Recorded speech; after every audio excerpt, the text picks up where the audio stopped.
السلام علیکم ورحمۃ اللہ وبرکاتہ۔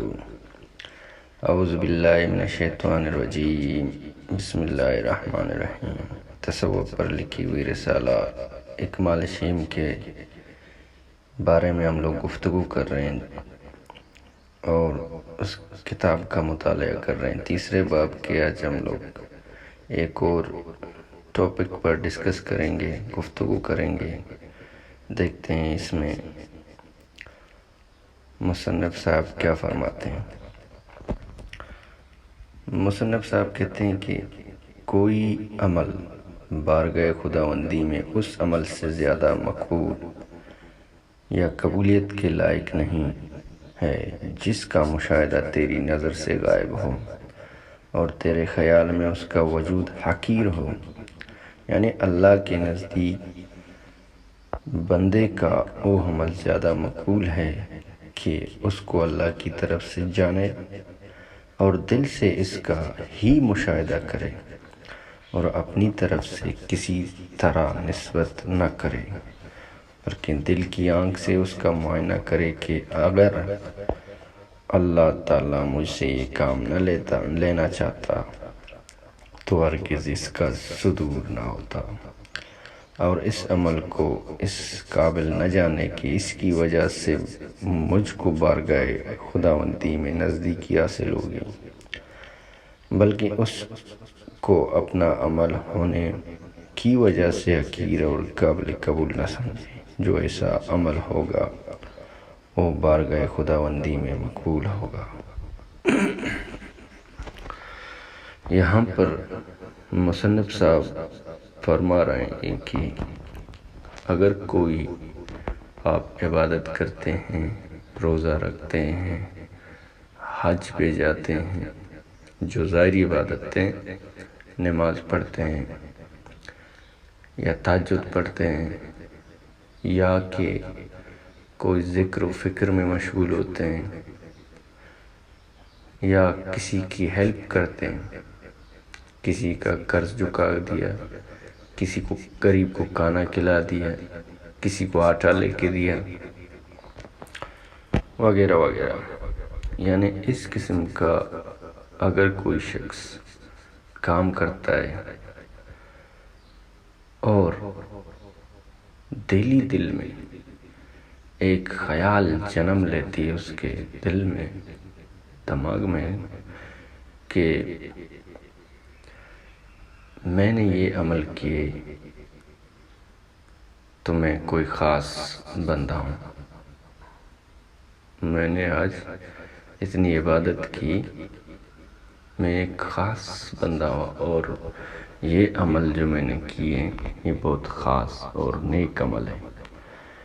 ان اعمال کی وجہ سے اللہ پاک مجھ سے بہت راضی ہوگا اور مجھے اپنا ایک مقرب بندہ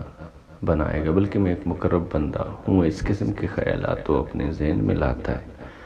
یا اس قسم کی سوچ رکھتا ہے،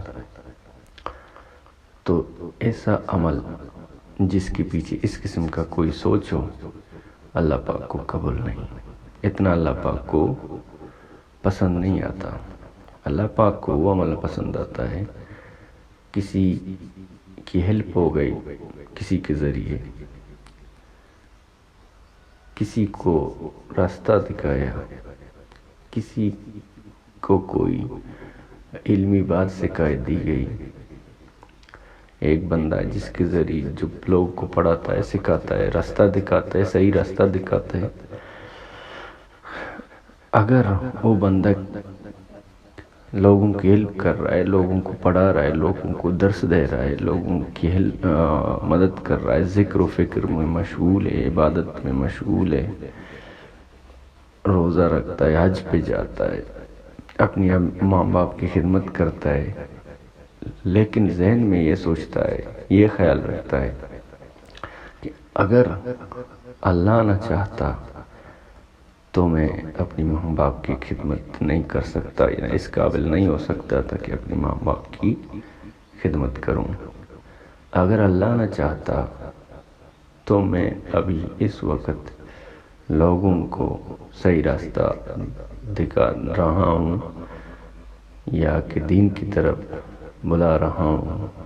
صحیح راستے کی طرف بلا رہا ہوں، حق کی طرف بلا رہا ہوں،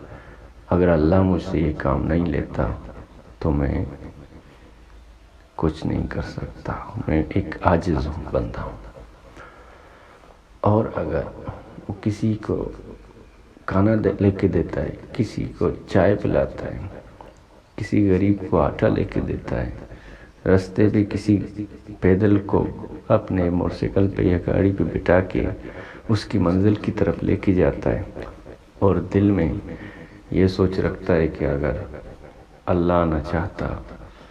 تو میں ایسا کر نہیں سکتا، اس بندے کی ہیلپ نہیں کر سکتا، تو اگر وہ اس قسم کے اعمال کے پیچھے اگر ایسا کوئی سوچ ہے تو ایسے اعمال اللہ پاک کو بہت پسند ہیں۔ تو ہم لوگوں کو چاہیے کہ ہم لوگ ہر جو عمل کرتے ہیں، ہر حرکت ہم سے ہوتی ہے، کوئی پازیٹیو حرکت، کوئی مثبت سوچ، یا کہ کسی بندے کے لیے ہم لوگوں کے دل میں کوئی اچھا خیال آتا ہے،